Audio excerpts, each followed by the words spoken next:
Welcome to the Real Estate Podcast. This is where you will get smart tactics and strategies to accelerate your business. And where we share top agent secrets and stories that will help all of us be better at our profession and serve our clients better.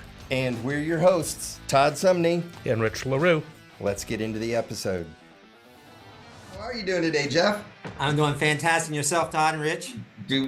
I'm doing great. Yep, life is good. Good. So this has been long overdue. We have tried to get with you a couple of times, Jeff. You're busy. That's good. So, with all of our schedules, we finally got things aligned. So glad to have you here. Thank you very much for the invite. Awesome. We're excited. All right. Well, we're going to go ahead and dig in here. We'll go ahead and get started here. So good morning, everyone. Welcome to the Real Estate Podcast. I'm Todd Sumney with my cohort, Rich LaRue. Rich LaRue, how are you? All right. And today we are so excited. We have such a special guest for all of you. Jeff Hammond is joining us from Atlanta, Georgia.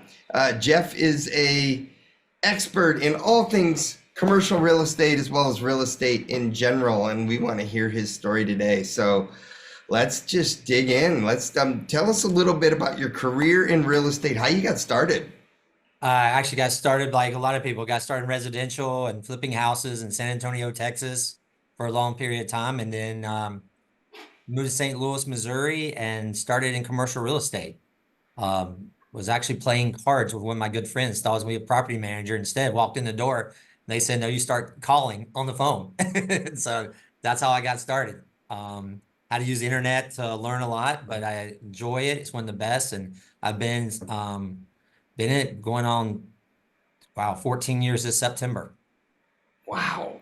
All right. So we always get asked, about agents, about how do I get started in real estate? Like, how do I, I'm interested in that. What do I need to do? So walk us through that. You're at an event with a friend, and next thing you know, you're like tapping into commercial real estate. Like, what did you do? What were your first steps? And tell us about your first transaction.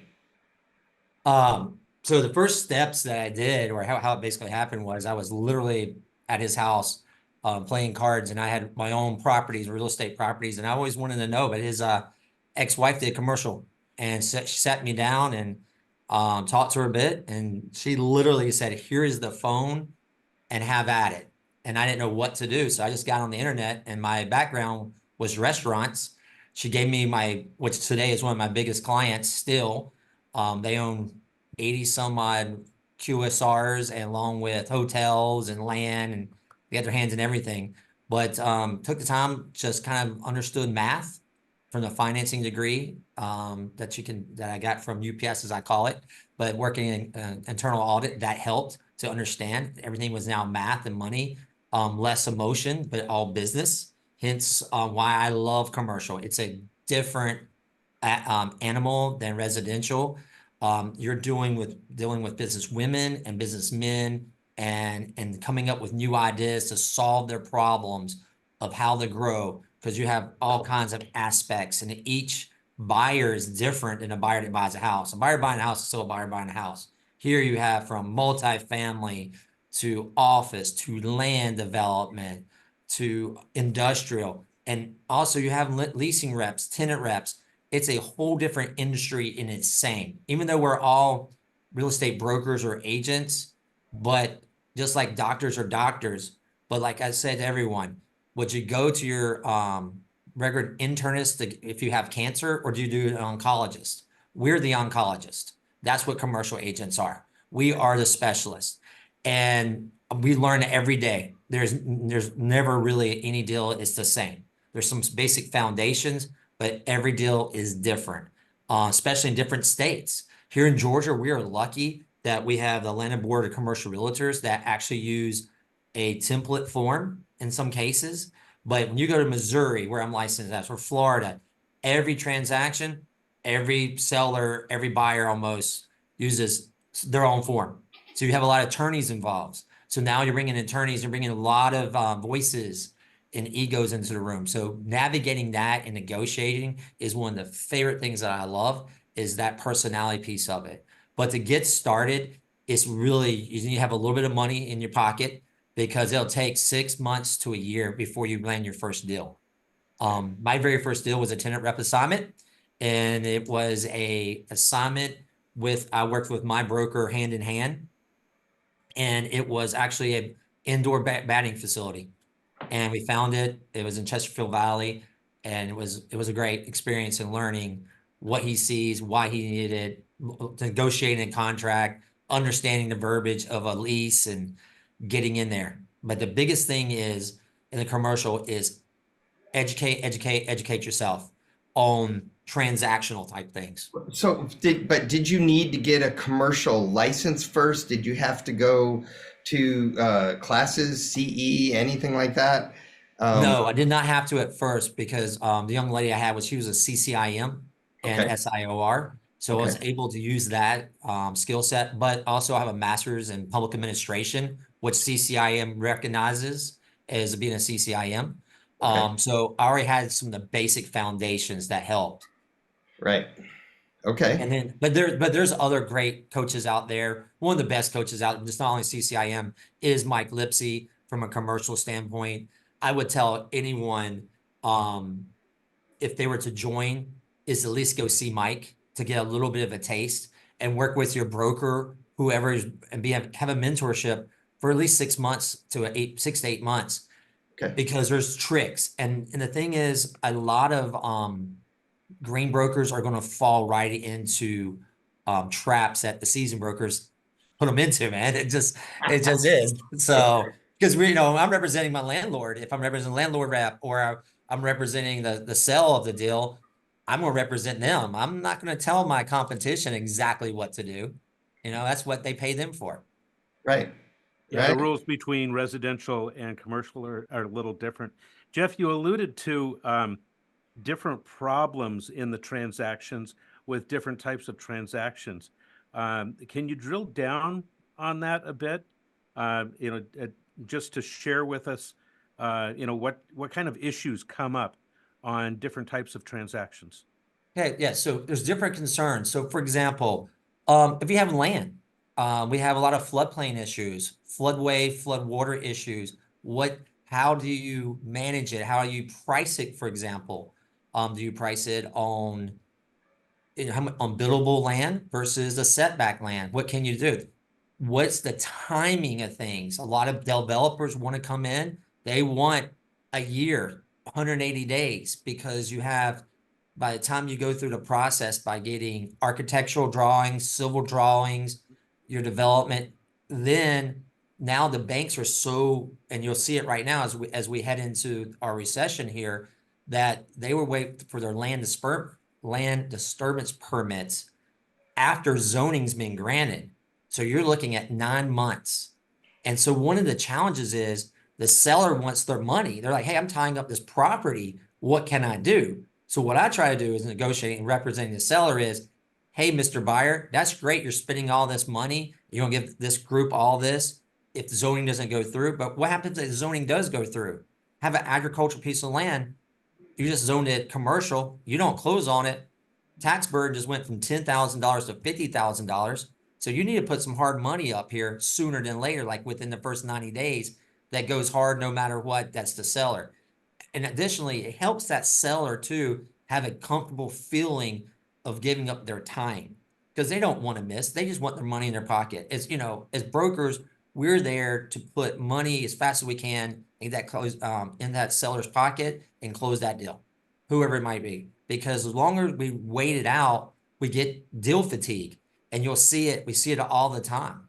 Deal fatigue happens, and every time we add an extension, just another person to go home that night and say, I don't want that property, even if it's a residential home or commercial property, come up with a reason, or lo and behold, you have COVID hit, whatever it might be, and you just lose. Like during COVID, I lost 14 deals. I had people walk away from the actual table from that time. So the biggest thing is challenge is being able to close it quickly. The other thing is, Rich, a lot of brokers want to bring letter intents to a deal versus a purchase contract. The letter intent is only intended when it was first designed was when you were leasing a property, because you did not know what the In some cases, you did not know what the actual lease was going to say. So people would present, hey, I'm ready to make an offer. A good landlord rep knows that, hey, Rich LaRue is bringing a tenant. Rich, did you like it? Yeah, we're interested. Who's your tenant name? I'm going to hand you a proposal. So being the landlord rep, handing a proposal, then I can control all the things that need to be negotiated versus someone else coming in with all theirs, negotiable things, such as air condition. Air condition, HVAC is a big thing that people have on a landlord representation or tenant, because the landlord said, you take care of the air condition, and the tenant's like, no, you take care of it. And so that becomes a very challenging. So you do challenge a lot of deal points. Even if you're a tenant, for example, if you're in a building and say the landlord sells the building, and if it's a true triple net type of property, then what occurs is the taxes just went up. And especially in Florida, when it was very hot back in 2014, 15, 16, now even crazier, people were flipping properties where the tax basis was maybe $5 a foot, and also it's $12 a foot, to that extreme. And that put a tenant out of business. So every deal is just small little things out there. And so I would imagine that we have a number of residential agents tuning in to this podcast. So I know what triple nets are, but would you take a moment and explain that so that they understand the difference between triple nets and a gross lease, for Yes. instance? So there's different types of leases. First, you was talking about a triple net. So you have a base rent, what a owner wants, the base rent that he or she needs to pay for their property. So we'll just use something simple. Say it's $10 a foot. Then we have what they call the pass-throughs, or the triple. There's the 3 N's. The first N always stands for the taxes. Then the second is the insurance, and the last one's the common area maintenance. So if it's a single tenant, for this thing is they pay their pro rata share, meaning if there's one tenant, they pay 100% of the tax bill, they pay 100% of the insurance and the common area maintenance. The common area maintenance can be as simple as fixing HVAC, who stripes the parking lot, the lighting outside, your trash outside, your landscaping. If you're in an office building, your janitorial, your electricity. It could be all these different things that it could potentially be that are expenses tied. A management fee can be in there. Now, if there's 2 tenants, then the bills will be split 50-50. But one of the things that a broker can do, and they have to be really watch landlords sometime, is the common area maintenance fee. There'll be times you're like, which I've seen, where I've gotten a client's gotten a bill for a landscaping charge of $25,000, and they asked for the backup receipts, and it said there's 20 some trees in there. She looks out, show me where the new 20 trees. Well, those 20 trees were in the owner's front yard, not on the building. So you have to watch those things, and you have to put, one of the key things is to also do is put a percentage that you can't even get the expenses increase more than 2 or 3% per year. Also, you got to challenge that landlord to actually go fight for the taxes. And then one of the things we were talking about the taxes a minute ago is you can put in a lease that says, if you're representing the buyer, if the seller sells it, that your base rate, which was $10,000 for the taxes, will not increase if they try to sell it for at least a year, so they can plan on it. So a couple things are coming through to me very quickly. Number one, just your level of experience and all the knowledge that you've picked up over the years, and how important that is. And also just, that's exciting. That's exciting for, a professional just to hear you talk. So anyway, that's the first thing. But the second thing is, Rich, I keep hearing in my mind right now, buyer representation, seller representation, why it's so important, and both sides. And so you represent both buyers and sellers, correct? That's correct. Yeah. What percentage? Is there a percentage of? I would say I lean more to a seller side, Okay. and versus when I first started out, and I would challenge anyone that starts out, represent buyers and tenant reps first. And the main reason is they get you into all these different buildings, and you can see what every building looks like. And then eventually you want to have listings, because buyers, as you say in the residential market, you put a buyer in your car, and you looked at 13 bill and people made an offer on something, there's 13 offers, the seller only had to pick one. So 12 agents had to put 12 buyers back in their car. It's the same thing. It takes a long time to get there. However, if I have listings, I have control. I got 10, 20,000 people looking at the listings and bringing me offers. Hence why I go towards listings. But that's how it started. Going back to what you said, which one I'll go back to is the buyer, seller. Now, one thing that that a lot of people here freaking out in the industry right now is about buyer rep, landlord rep, or sales rep, whatever. One thing that we've done for years, and all this paperwork, nothing's changed. You always get the paperwork signed up front before you show anybody anything. And when if I was representing a buyer and I was about to show whoever's property, a landlord or seller A or B, I'm always calling and asking, are you compensating the buyer or compensating myself? And they're going to tell you yes or no. And if they say no, I might not show it or not, but I getting in writing. And that's been going on for decades. Because you can submit a contract doesn't mean that the listing agent has to share. We don't use FMLS. You'll see some, but don't use FMLS. We use CoStar, LoopNet, Crexy. Some of the premium ones don't require anything. So that is one of the things that when residential agents come out is very important to make sure they know they're going to be compensated in writing, not verbal, but in writing. If it's a text or an email, and then they can worry about the paper later, because then they can still fight about it. There's been a lot of court cases in Florida where it's been writing through email that stood up to help these agents. But if you do not paper up your buyer and also get in writing from whoever you're showing a property you're showing, you will not be you're putting yourself not to be compensated. And I'll raise my hand and I'll tell you, I've done that so many times and I've lost a deal, and it's not worth it. It's not worth it. So let me ask you a question, Jeff. Do you ever represent both the seller and the buyer in a commercial transaction? yes. And Or do you regularly do that? No, I don't regularly do that. No, I regularly do not do that. And why is that? Well, dual representation is always tricky because of what you can and can't say. So very few times I do it is when I'm representing a buyer I know with a listing I know, and I know I have a relationship with them. What I do is I got an agreement first with the landlord usually or the seller, and I'd say, hey, you guys are a transactional broker, and I'm representing here. I want to make sure my errors and omission insurance doesn't go up and I'm going to be sued. I want to know who my loyalty is. My loyalty is with that landlord or seller. So you have been talking with your buyer clients since the beginning of time in commercial about being compensated. And so you're very comfortable with that conversation. With everything that's going on right now in residential, there's a lot of angst. There's a lot of heartburn over that conversation. Can you share with us how that conversation goes with your buyer client? Oh, sure. Yeah, it's a simple one. I actually give them the contract, and I say my corporation requires us to sign a contract to each other, and this is the compensation. The compensation is going to be for my time, 3 to 4%, whatever that number is. But however, I am going to ask the landlord or the seller first to compensate me. If they do not willing to compensate, then you'll compensate me for this. And this is how the numbers work. And they usually like, no problem, we got it.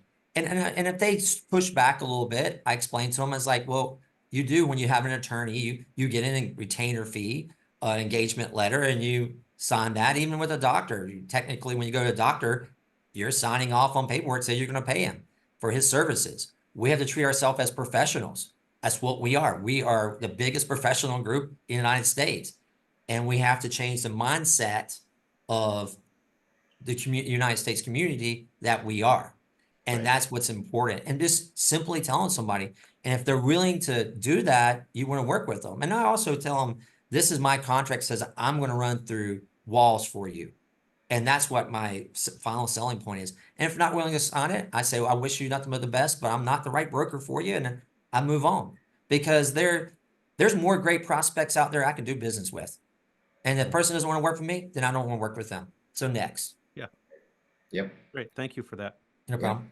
Well, and hearing your stories, just all the scenarios, examples that you just gave us, I just kept flashing in my mind though about the importance of seller representation, representing the seller and being that fiduciary or being that advocate for the seller, and in a sense protecting the seller. And then the same thing when you're representing that buyer. You're doing that for the buyer.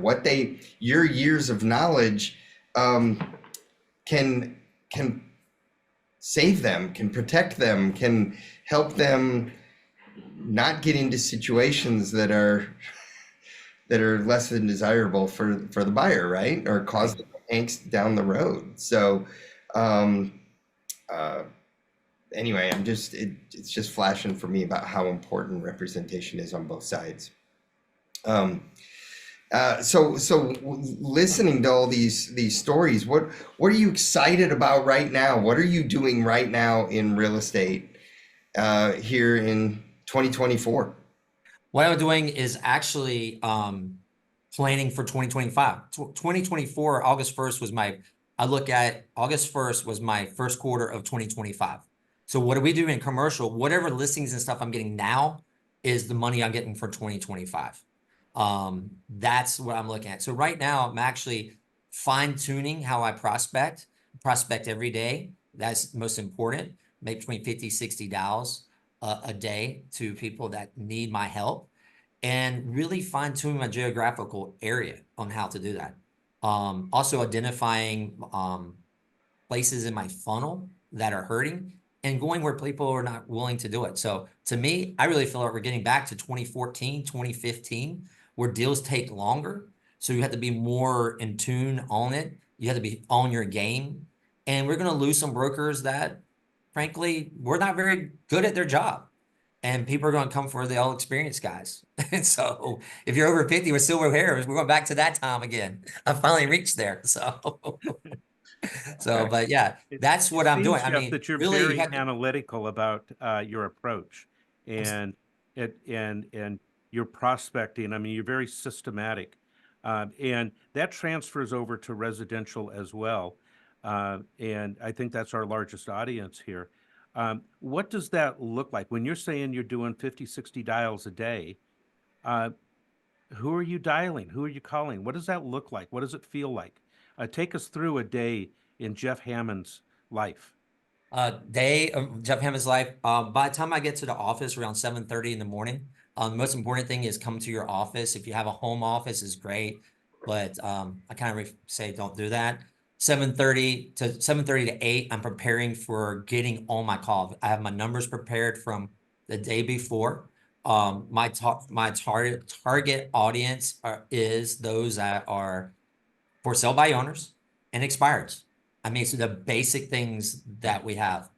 And between that time, I'm listening to my music, getting fired up between 8 and 10 with 5 minutes, with a 5-minute break.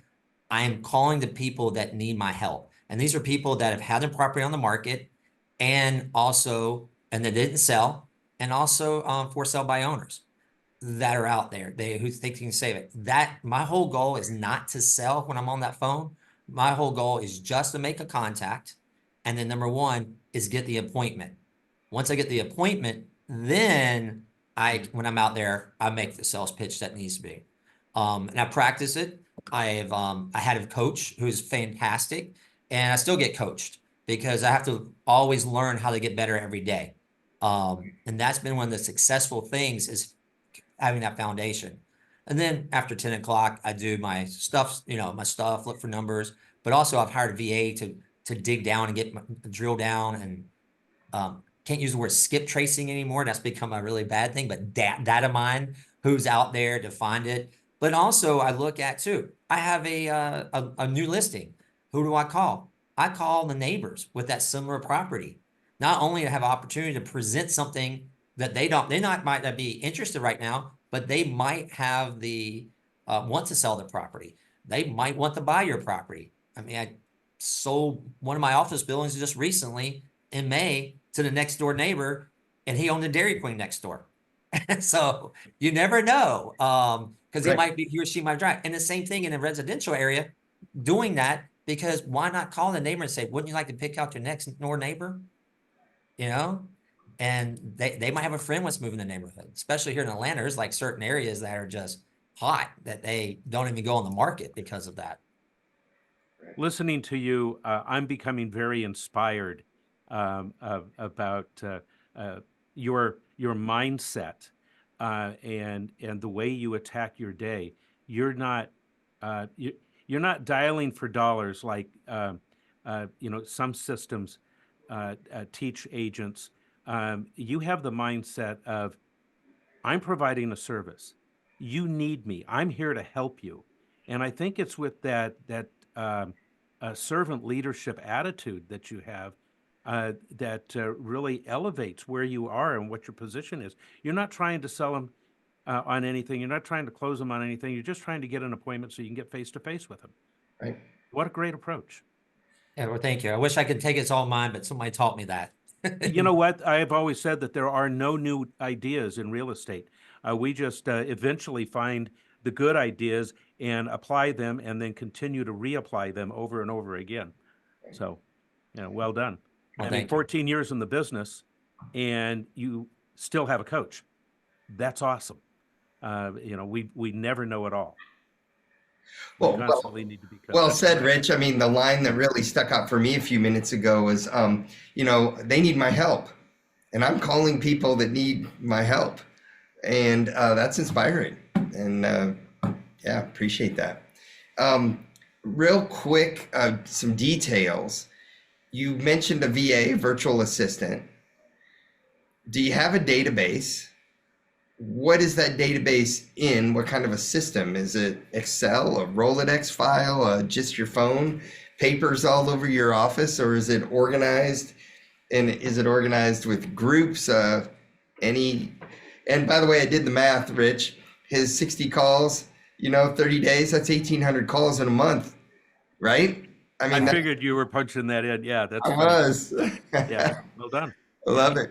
So anyway, back to your systems. Any insights there? Yeah, my system, it's funny that you talked about it because my systems, they started out and they still are paper. Literally, if you look at my office, I have stacks of paper that are just stacked up and like this with what I need to do to call on it and with the numbers. So I'm actually digitalizing it now. And the reason I'm digitalizing it and dropping an Excel spreadsheet is instead of myself or someone here in the United States looking up and researching my numbers, instead I'm having a VA do it for $5 an hour, and then it's coming back to me digitalized. And it's just Excel spreadsheet that once I find the right number, then I just use Outlook. I don't do anything creative, CRM, etc. Even on my past clients, I have a file folder numbered 1 through 45 because there's 60 days in a month, but 40 in a 2-month period of time, there's 45 work days. And I just take the old Outlook CVR card, I drop it in on day 1. And when I come in, if it's day 1, I pull it out and say, I need to call Rich LaLue and say, hey, Rich, this is, how you doing? This is Jeff Hammond. I just want to check in with you. And I do that and makes it work. It just Total works for me. old school. I've had one of those index card systems that I've used in the past. And I mean, that is so old school, but it's effective. It works. Use what works, right? Yes. And yeah, it does. Love that. And if you really think about it, Kim, is simplistic. You think about how many emails we get a day and we go delete, delete, delete, or something pops up and we're looking at it. We're supposed to be dialing with people dial with Mojo dialers, phone dialers, and all this. No, I actually do this. I pick up this little flip phone, and because you know why? It rings money, money, money. And this is what I prospect off of. I dial the number. This is all I use.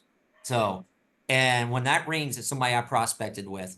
And also with a piece of paper, only thing I'm doing is I got to touch this. I got to do something with it. It sits on my desk and I turn it over. I go to the next one. But in your computer, you get all the distraction. Bing, Coles has gotten a sell. The Braves just traded Ronald Acuna or whatever it might be. So, but this way, you're one mind focused on getting an appointment. No distractions. You protect your time. You don't let your colleagues come into your room in a quiet place. This is dialing for and prospecting is your key performance indicators, period, is the foundation of your business. If you're not willing to dial to talk to people, then this is not your business. You need to leave. I don't care what people tell you. Oh, I'm great with this. I'm great with people. Please call. And the biggest fear people have is they're scared of no. I'm not listening for no's. I'm listening for a yes, because they don't know me on their line. No one knows. I mean, I know my statistics, how long it takes me to get one, but the residential agents have it even better. But if you're sound right and you do the right things with that mindset of I'm here to help somebody, not sell you, it's a game changer. People listening to it in your tone of your voice. I am generally here to help somebody. Right. And that's the most important thing. But that's how your day starts. And it has to be, your standard has to be, I will prospect every day for 1 to 2 hours a day. And if you're fearful, then guess what? I'm fearing for your bank account because you ain't got no money in it. And every day for you is 5 days a week? 5 days a week. So I'll work Monday through Friday. Okay. And in the office, not from a home office. That's correct. Yep. I love that. 2 questions for you real quick. One, we often ask, is there anything you wish someone would have told you earlier? Wow. Something you learned along the way that you're like, I wish I would have learned that 5 years ago. I wish I had learned that my paperwork was important. And documentation more than anything. And that's why I love HomeSmart, because as much as they are, they get on you, that compliance part is the best thing that I've ever learned. But I also hear something else in that, Jeff, something deeper. I hear a wound in there. It's not just the compliance paperwork. There's something else there. And you alluded to it earlier. Have you ever had a commissionectomy because you didn't have things properly, to use your term, papered up? Yes, absolutely.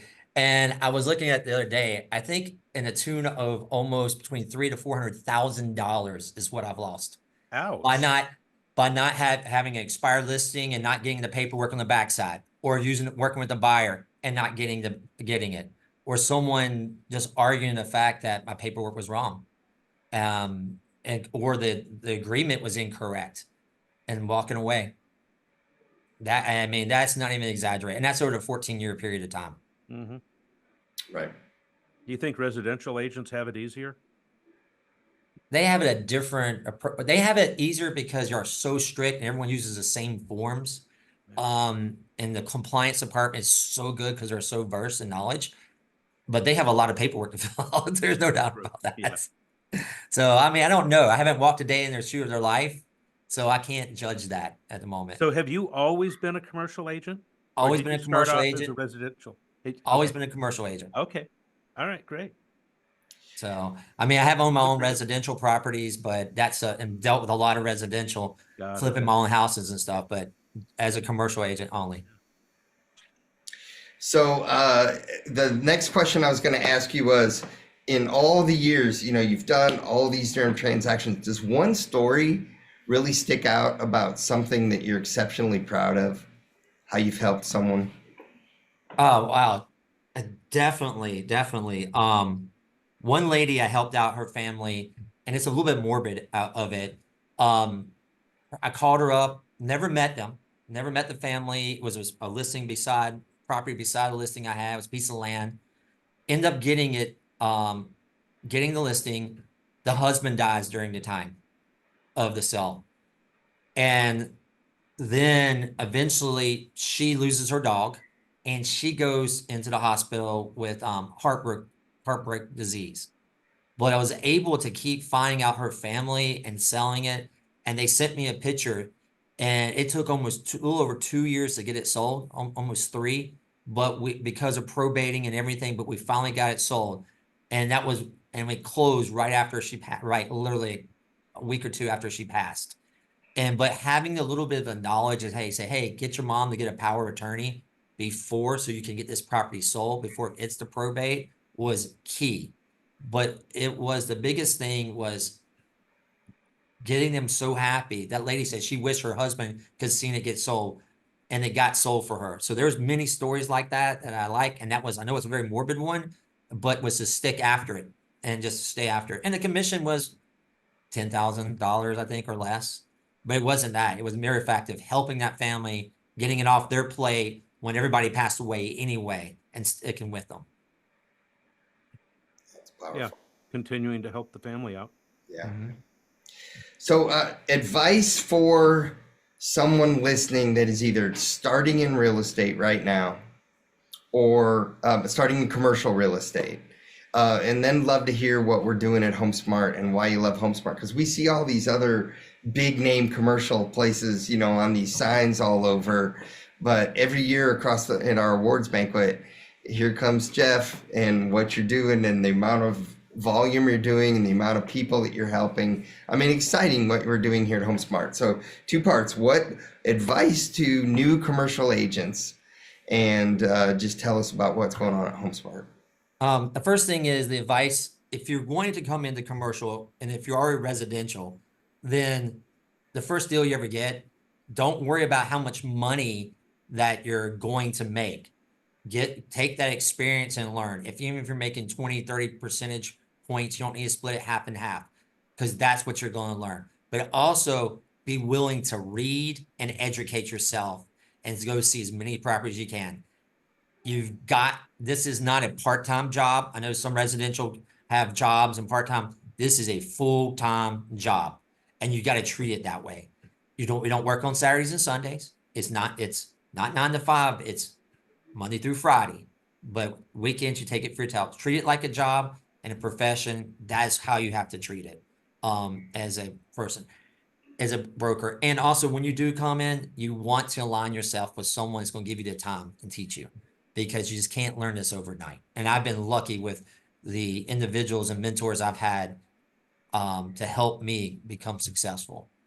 Now, as for HomeSmart, I absolutely love HomeSmart. HomeSmart is number one, paperwork. They're all you about that compliance. Absolutely love that. That has been great for me. That's my weakness of my game. But the amount of money we pay, our cut is so easy amount of money. And then we have our commercial director, Robert Aldrich, who came from a bigger firm of Cushman Wakefield, to be able to kick ideas off of him. Also Brent Fisher and some other folks on the team, and what they have learned and have that nice camaraderie is important. We share. We don't hold on to our listings. We talk about our listings. We're like, hey, let's collaborate here. What are you seeing? Hey, I don't know anything about self-storage, but I do, or that person does, or Jennifer Hudson knows about this.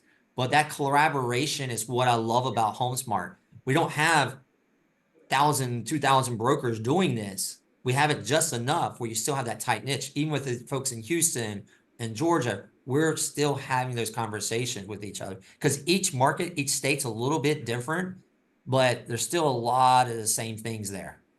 Right. So, well, and we operate under the name HSI Commercial, right? yes, that's true. Because HomeSmart's more of a residential name. So with commercial, for those of you that don't know, we're really strengthening and investing in and building out HSI Commercial and growing it with experts like Jeff. So appreciate everything you're doing there. Love that. Is there Rich? Any questions for you, real quick? No, I'm just I was kind of hanging on the question of, hey, what's the advice that you would give somebody coming into commercial? And so thank you for asking that.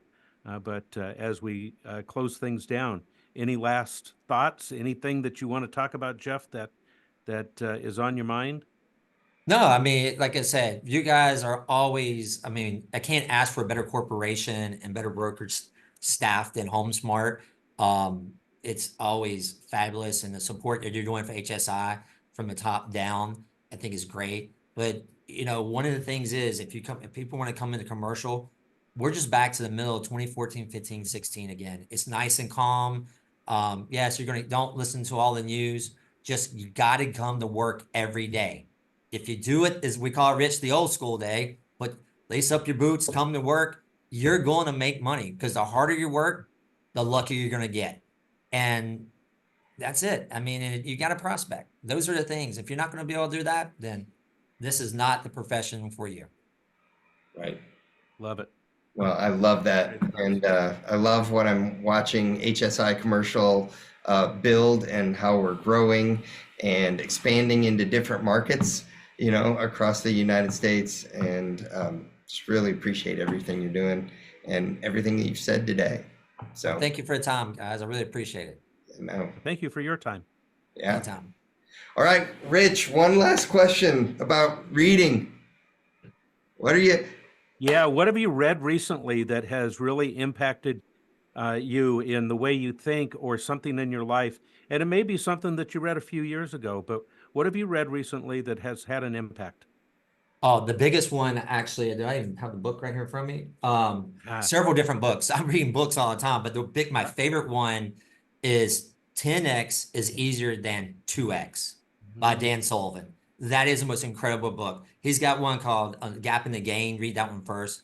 And it really is to really truly let go of what we're doing and using people, using their resources and their expertise to help you go to the next level.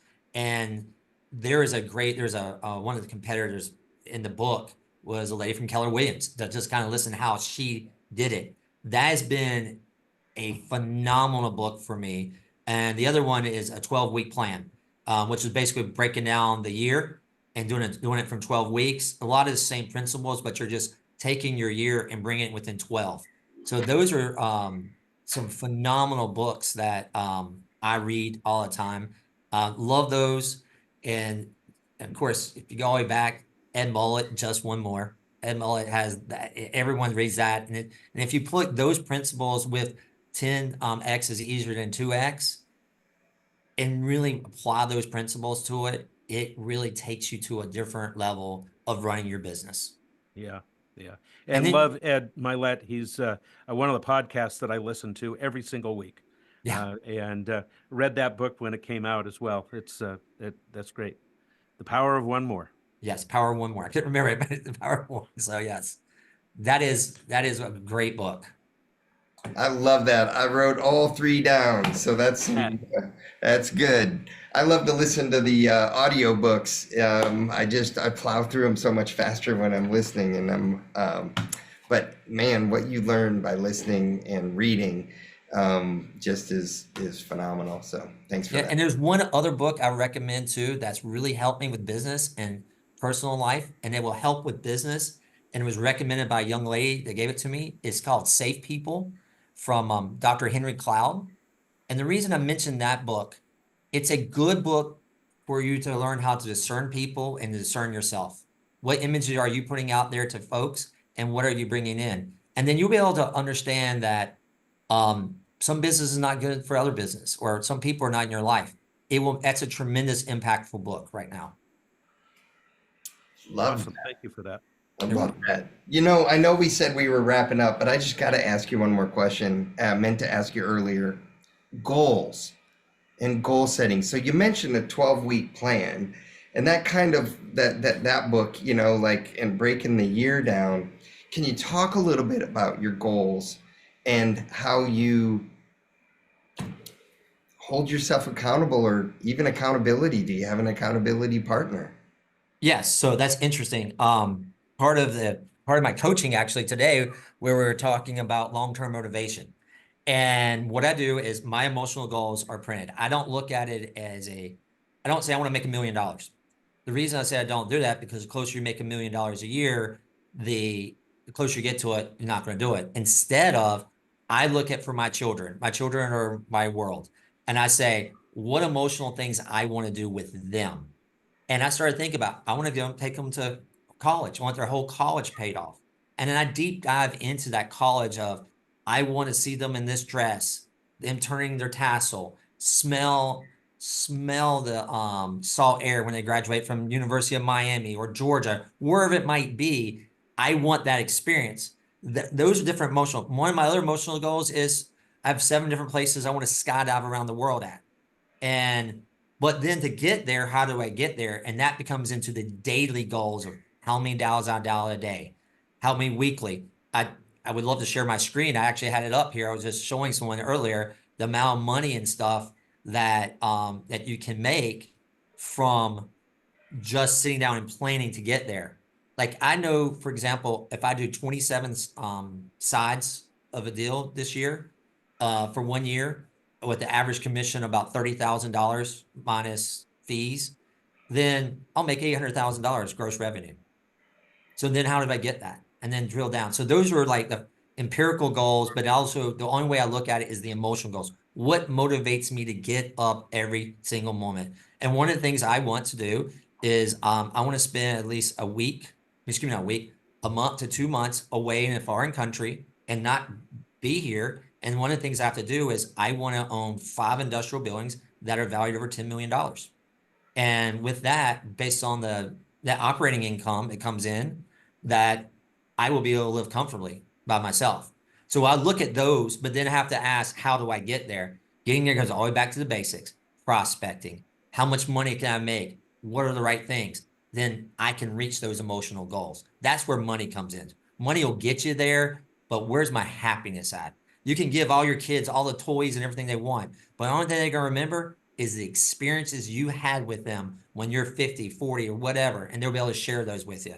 And some people don't realize that having a hot dog with your kid in Charleston, South Carolina on the beach, they'll remember that more than they ever meant that car you bought them or whatever it might be. So that's how I sit down and I plan. I look at it. My goals do move all the time. I like to reflect on Sunday nights about my goals. We're preparing for the week. Am I hitting it? And I'm holding myself accountable. And you have to live in the truth. You have to be truthful to yourself. Don't lie. That's why golf is such a great thing, is because golf, you cheat yourself. If you say, oh, I really had an 8 versus a 9 or whatever it might be, but it's the same thing. But it's really taking your time, treating this as a business and as a profession. And because we're in the only profession that you can give yourself a raise every year you ever want. We don't have to sit there and go, I get a 2% raise or whatever, and I work too hard. No, we work for ourselves. And that's what makes this job so exciting, that we get up, we work for ourselves. We get to help someone every day and help them reach their goals for their family and whatever their situation is. And it's almost it's exciting. That's why I get up every day. Every day I get up asking, someone needs my help today. Someone needs my help. And that's what makes and they help me too, because it's very simple. Like they help me reach my emotional goals for my family. Wow. That is a masterclass right there. That is. All of our listeners. I am so happy that we hung in there and got that. Yeah, rewind 5 minutes, listen to that again. Can you layer one thing more on top of it? Because I'm listening to you talk, and I remembered when we scheduled this, we had to schedule it around your coaching call that you have. You have a coaching call how often? Well, I have a coaching call twice a week. I have 2 different coaches, actually. I have a high performance coach and I have a real estate investor coach that I have. So, right. So there are 2 different ones. But the high performance coach on Tuesdays, she is awesome. Her name is Amanda Kaufman. Look her up, Coaching Corner. But she is fabulous. I learned a lot of my information, I will tell you, from a gentleman named Andrew Lacey, who has been here in Atlanta, Georgia, that he showed me the basics of doing some of the things I do. So I definitely have to give a shout out to those and those individuals, because they have been fantastic for me. Wow. That's great. And then also we do have one of my other dear friends that I did other coaching is with a gentleman named Christian Peter with Dark Horse Commercial. He teaches commercial agents how to be commercial agents. And even though I learn stuff all the time, we talk about things all the time, which makes it's money well spent. Let's put it that way. Well, what's inspiring to me about that is I know your experience. I know your career. I know the success that you've achieved every year across our annual awards ceremony and both at the national level and at the local level. And yet you're still being coached, you're still growing, you're still learning, you're still pushing, I guess and that's inspiring. And you're also not doing it alone. Some people would be like, I don't need a coach anymore, but you think Right. about it, pro athletes, they still have coaches, they still have trainers. So inspiring, great advice. Well, thank you. Well, Jeff, thank you so much for being here with us today. This has been one of my favorite podcasts. I really appreciate you, appreciate everything you're doing with HSI Commercial. Proud of you, proud to be associated with you. And thanks for being here with Rich and I today. Well, thank you for the time. I really appreciate it very much and the invite. Yeah. You bet. Thank you, Jeff. All right. Well, Rich, tell them about thumbs up. Hey, that's it. Ladies and gentlemen, if you like this, give us thumbs up. We need that. Jeff wants to see that as well. So we appreciate you tuning in, and we'll see you next time. Yep. Right. Thanks, Have a great everyone. day. Thanks for joining us. We'll see you next time. Like what you're hearing on The Real Estate? Tell your friends about us. Tell them to check out all of our episodes on Google Podcasts, Apple Podcasts, YouTube, and Spotify. And don't forget to send any topics you want us to tackle to therealestate@homesmart.com.